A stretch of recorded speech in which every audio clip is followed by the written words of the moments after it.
बार इस क्लास को देख रहे हैं, ईमानदारी से आपको एक रफ कॉपी पेन पेंसिल लेकर के बैठना है, सात के सातों सेटों की प्रैक्टिस करना है, क्योंकि आज हम लोग 2025 के सातों सेटों की प्रैक्टिस कर रहे हैं। क्योंकि ये बोर्ड परीक्षा, जब बोर्ड एग्जाम के मतलब बोर्ड के द्वारा ये 7 सेट बनाए जाते हैं बच्चों, यूपी बोर्ड में, है ना। 7 सेट बनाए जाते हैं, आपको इनमें से कोई एक सेट देखने को मिल सकता है, मतलब कोई भी इसमें मिल सकता है।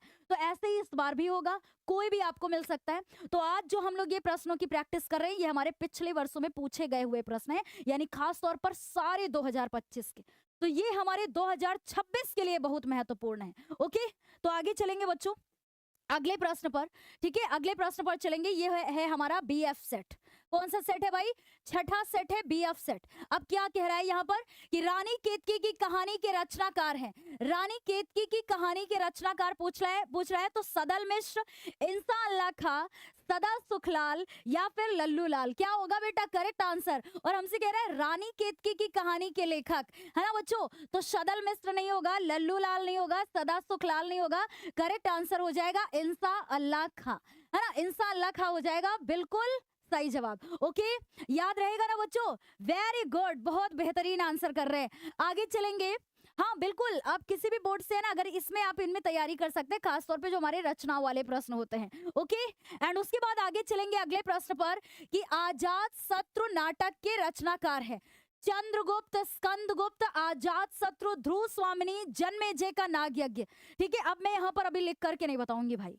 ठीक है, ऑलरेडी मैंने ये सारी चीजें बहुत बार लिख चुकी है, मतलब मैंने बहुत बार लिखा है इनको, तो मैंने दोबारा से सुनिएगा मैं कैसे बोलती हूँ कि आजाद शत्रु देखा ना, जैसे ही देखा कि अच्छा मैम ये 2025 के सेट में आया था आजाद शत्रु नाटक की रचनाकार, तो मैम पहली बात तो ये क्या है, नाटक है। अगर विधा हमसे पूछेगा तो ये नाटक है। और नाटक में सिर्फ आजाद शत्रु ही नहीं, चंद्रगुप्त, स्कंदगुप्त, आजाद शत्रु, ध्रुव स्वामिनी, जन्मेजय का नाग यज्ञ, ये सारे नाटक हैं। किसके नाटक है भाई? जयशंकर प्रसाद जी के नाटक है। ठीक है ना, किसके नाटक है बच्चों? जयशंकर प्रसाद जी के नाटक है। ओके, वेरी गुड, बेहतरीन, हर एक बच्चे को नोट करना है। अगला प्रश्न है, प्रश्न संख्या है 3 कि शुक्ल युग के आलोचना विधा के प्रमुख लेखक है। शुक्ल युग के पूछ रहा है भाई, और शुक्ल युग का नामकरण भी तो इन्हीं के नाम पर हुआ है। शुक्ल युग का नामकरण किसके नाम भाई, किसके महत्व, ऐसा प्रश्न बनता है, पिछले वर्ष में भी बना कि किसके महत्वपूर्ण योगदान के कारण शुक्ल युग का नाम शुक्ल युग पड़ा।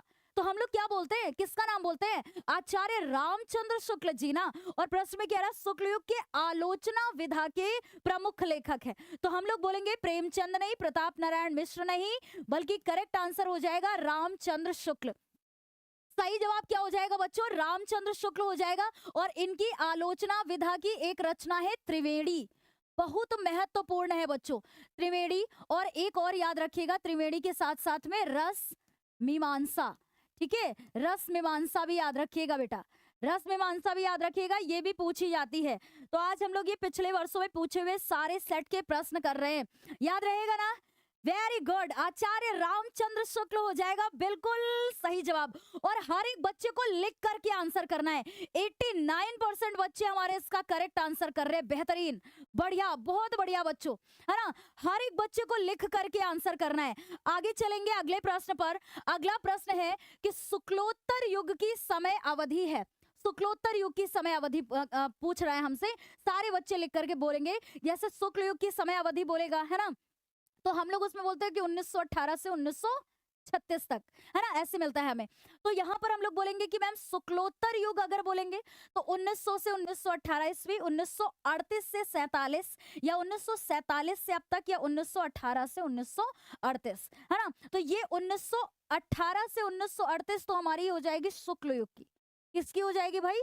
शुक्ल युग की। ठीक है, अब शुक्ल युग के बाद शुक्लोत्तर युग होगा, तो ये वाला ऑप्शन तो नहीं होगा मैम, ये भी नहीं होगा। करेक्ट आंसर हो जाएगा कि 1938 से 1947। ओके, कभी कभी आपको यहाँ पर 1919 से 1938 भी मिल जाता है, तो कंफ्यूजन नहीं होनी है आपको कि भाई आपको ये भी मिलेगा 1918 भी, और कभी कभी 1919 भी मिल जाता है। ठीक है, लेकिन हमारे बोर्ड द्वारा जारी किए गए प्रश्न पत्र में भी 1918 था, तो याद रखिएगा 1918 से 1938। ठीक है, शुक्ल युग, और 1938 से 47 हमारा शुक्लोत्तर। ओके, बेहतरीन बेटा, वेरी गुड, बहुत बढ़िया आंसर कर रहे हैं। आगे चलेंगे, अगला प्रश्न है, अगला प्रश्न है स्टार बनाएंगे। ये हमारे छठा सेट है बीएफ का, ठीक, कि अनंत आकाश के रचनाकार पूछ रहा है। तो सिर्फ आपको अनंत आकाश नहीं याद रखना है, मैंने आपको बताया था अथाह सागर, बहुत इंपॉर्टेंट है बच्चों।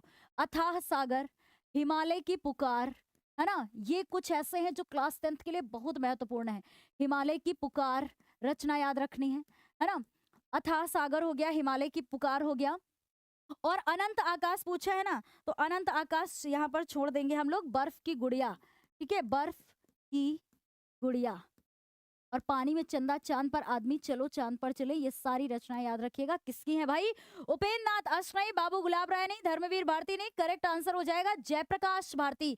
सही जवाब क्या हो जाएगा बच्चों? जयप्रकाश भारती हो जाएगा, बिल्कुल करेक्ट आंसर। अथाह सागर, हिमालय की पुकार, बर्फ की गुड़िया, चलो चांद पर चले, पानी में चंदा, चांद पर आदमी, ये सारी रचनाएं जयप्रकाश भारती जी की हैं, जो कि बहुत महत्वपूर्ण है बच्चों। इनका तो हम लोग एक चैप्टर भी है हमारा गद्य खंड में, कि पानी में चंदा, चांद पर आदमी, और हम लोगों ने पढ़ा भी है उसको, है ना। आगे चलेंगे बेटा अगले प्रश्न पर।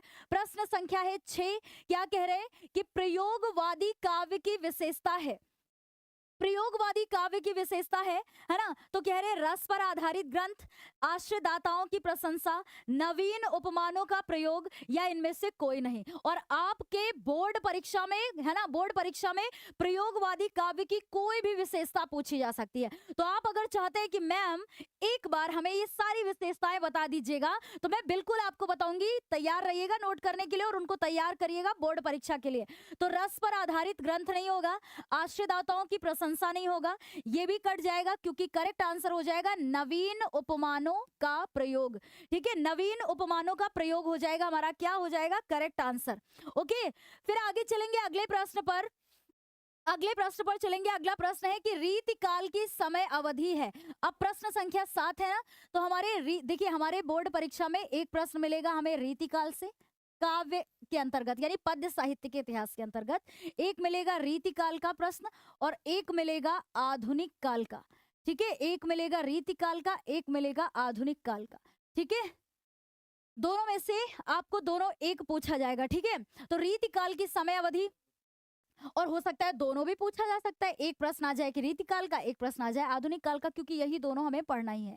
ठीक, तो हमसे कह रहा 1643 से 1656 नहीं बच्चों, 1643 से 1843, हाँ ये रीतिकाल का समय सीमा हो जाएगी, सन 1643 से 1843। ठीक है, बाकी ये हमारे ऑप्शन नहीं होगा। ठीक है, और जो आधुनिक काल का हो जाएगा वो 1843 से अब तक, दोनों की समय सीमा पूछी जा सकती है, तो दोनों हमारे तैयार हो गए। ठीक है बच्चों, तो अगर रीतिकाल पूछेगा तो 1643 से 1843, अगर आधुनिक काल पूछेगा तो 1843 से अब तक या आज तक, ऐसे मिलेगा आपको ऑप्शन में। याद रहेगा ना? Very good. आगे चलेंगे। एक बच्चा कह रहा है मैम आंसू वाली पंक्तियां सुना दीजिए ना, धैर्य रखिए ना, 2025 में वो प्रश्न आया है बोर्ड परीक्षा में, तो अभी मिलेगा आपको उदाहरण में, रस वाले उदाहरण में। ठीक है, या तो आपको वो बीएफ सेट में मिल सकता है, या तो आपको अभी वो बीजी सेट में मिल सकता है। ठीक है, सो धैर्य रखिए, धैर्यम सर्वस्व साधनम, है ना, बोलते हैं ना धैर्यम सर्वस्व साधनम, है ना। तो अभी धैर्य रखिए, आपको बीएफ सेट में मिल सकता है रस वाले प्रश्न में, या तो बीजी सेट में मिल सकता है। ठीक है, तो धैर्य रखिए, अभी ये प्रश्न मिलेगा आपको। हमसे कह रहा है कि आधुनिक युग की मीरा कही जाती है। 2025 बोर्ड परीक्षा में आया हुआ ये प्रश्न है कि आधुनिक युग की मीरा कही जाती है, मीराबाई, सुभद्रा कुमारी चौहान, महादेवी वर्मा, या इनमें से कोई नहीं।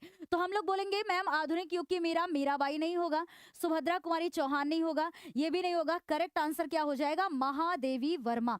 सही जवाब क्या हो जाएगा बच्चों? महादेवी वर्मा हो जाएगा, बिल्कुल करेक्ट आंसर। वेरी गुड, बेहतरीन आंसर कर रहे हैं आप लोग। आगे चलेंगे, अगला प्रश्न है कि मैथिली शरण गुप्त जी की रचना बताना है आपको। परिवर्तन, भारत भारती, नीरजा कामायनी, बेहतरीन क्वेश्चन आया है। स्टार बनाएंगे इसमें, और स्टार ऐसे तो नहीं बनता है, लेकिन हाँ जो मैम वाला स्टार बनता है वो ऐसे ही बनता है, हम हर साल ऐसे ही बनाते हैं बच्चों, और जिसमें स्टार बनाते हैं वो प्रश्न देखने को मिलता है। ठीक है ना, मैथिली शरण गुप्त की रचना है परिवर्तन, भारत भारती, नीरजा कामायनी। कामायनी किसकी रचना है भाई? आप बोलेंगे मैम कामायनी है जयशंकर प्रसाद जी की रचना। हाँ मैम, याद तो आ गया है हमें भी, है ना, क्योंकि हम लोग करते हैं रेगुलर क्लासेस, और ये रचनाएं हमारे लिए नई नहीं है ना, तो नहीं होगा। नीरजा, निहार, सांधिगी, दीपशिखा, अतीत के चलचित्र, ये सारी रचनाएं किसकी हैं भाई? महादेवी वर्मा जी की, है ना? महादेवी वर्मा जी की। और हमसे मैथिली शरण गुप्त की रचना पूछ रहा है, तो नीरजा भी नहीं होगा फिर। ठीक है। परिवर्तन किसकी रचना है? किसको पता है कि परिवर्तन किसकी रचना है मैम? है ना? परिवर्तन किसकी रचना है? तो हर एक बच्चा बोलेगा कि मैम परिवर्तन है सुमित्रा नंदन पंत जी की। ठीक है, सुमित्रा नंदन पंत जी की रचना है ये, सुमित्रा नंदन पंत जी की। तो ये भी नहीं होगा, करेक्ट आंसर हो जाएगा भारत भारती, क्योंकि भारत भारती, द्वापर, साकेत, यशोधरा, पंचवटी, है ना, ये सारी रचनाएं किसकी हैं? ये मैथिली शरण गुप्त जी की हैं, जिन्हें प्रथम राष्ट्र कवि का दर्जा भी प्राप्त है। ठीक है ना, जिन्हें प्रथम राष्ट्र कवि का दर्जा भी प्राप्त है। तो याद रखिएगा बच्चों, यहाँ पर भारत भारती, द्वापर, साकेत, पंचवटी, यशोधरा, ये सारी रचनाएं मैथिली शरण गुप्त जी की हैं। हर एक बच्चे को इस तरीके से याद होना चाहिए। वेरी गुड अर्पित पांडे, बहुत बढ़िया, है ना, बहुत बढ़िया। आगे चलेंगे बच्चों अगले प्रश्न पर। ठीक है, अगले प्रश्न पर चलेंगे, प्रश्न संख्या 10, क्योंकि हमारे छठे सेट का ये 10वां प्रश्न है कि केदारनाथ सिंह किस सप्तक के कवि हैं, है ना? तो हमारा जो पहला सप्तक है उसके हैं, दूसरे के हैं, तीसरे के हैं या चौथे के हैं, फटाफट से बताएंगे। ठीक है, तो केदारनाथ सिंह किस सप्तक के कवि हैं? तो भाई ये जो हमारा पहला यानी तार सप्तक लिखा है, तो इसका मतलब हम पहला वाला मानेंगे, है ना? और दूसरा भी नहीं होगा, चौथा भी नहीं होगा, करेक्ट आंसर हो जाएगा तीसरा तार सप्तक, है ना? पहला तो मैम जो है ये हमारा 43 है, फिर हमारा 8 जोड़ते हैं तो 51 हो जाता है, फिर हम लोग 8 जोड़ते हैं तो 59 हो जाता है, फिर हम लोग 20 जोड़ देते हैं तो 79 हो जाता है। चारों का टाइम ये भी याद रखिएगा, है ना, समय भी। तो इससे हमारा ये प्रकाशन वर्ष भी याद रखिएगा। ये इनके क्या है, ये क्या है, ये प्रकाशन वर्ष है बच्चों। और प्रकाशन वर्ष से एक प्रश्न बन जाता है हमारे बोर्ड परीक्षा में। ठीक है, ये प्रकाशन वर्ष याद रखिएगा बेटा। ओके, हर एक बच्चे को याद रहेगा ना? वेरी गुड, बेहतरीन, तीसरा हो जाएगा यहाँ पर सही जवाब। ओके, एंड आगे चलेंगे, 11 नंबर प्रश्न देखेंगे। ये जयशंकर प्रसाद जी की, ये 2025 में आया था प्रश्न, है ना? लिखा है ना कि जो घनीभूत पीड़ा थी मस्तक में स्मृति सी छाई, दुर्दिन में आंसू बनकर वह आज बरसने आई, इस करुणा कलित हृदय में अब विकल रागिनी बजती, क्यों हाहाकार स्वरों में वेदना असीम गरजती। लेकिन पता है यहाँ पर पढ़ाने का फ्लो बना हुआ था ना, ये उस टोन में हो नहीं पाया, है ना? लेकिन अभी आगे कोशिश करेंगे, एक बार मैं आपको सुनाऊंगी, क्योंकि एक बच्चा कह रहा था मैम प्लीज प्लीज प्लीज, लेकिन वो फ्लो नहीं बन पाया बच्चों। लेकिन हमारे बोर्ड परीक्षा में 2025 बोर्ड परीक्षा में ये प्रश्न आया हुआ था कि जो घनीभूत पीड़ा थी मस्तक में स्मृति सी छाई, दुर्दिन में आंसू बनकर वह आज बरसने आई, आती नहीं आई, है ना? ये राज भैया हैं, ये राज भैया है ना? तो उपयुक्त पंक्तियों में रस है। अब इसमें हमसे रस पूछ रहा है ना, तो हम लोग बोलेंगे वीर रस तो मैम हमारे सिलेबस में नहीं है, शांत रस हमारे सिलेबस में नहीं है, 2 हो सकता है। ठीक है, तो हाथ से बोलेंगे नहीं, करेक्ट आंसर कह देंगे करुण रस, है ना?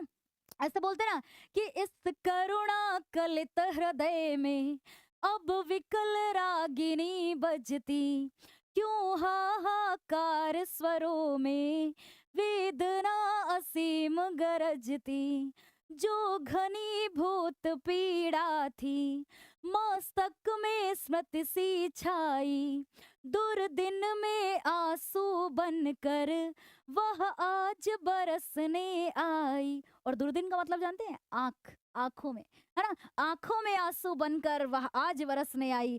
समझ में आया ना? याद रहेगा बिल्कुल। तो पता है आपके बोर्ड परीक्षा में कोई भी कहीं से भी पंक्ति देकर के आपसे पूछ सकता है कि बताइए इसमें कौन सा रस है ना? करुण रस पूछेगा या तो हास्य रस पूछेगा, 2 के अलावा कोई और नहीं पूछेगा। ठीक है, तो आगे चलेंगे बच्चों अगले प्रश्न पर।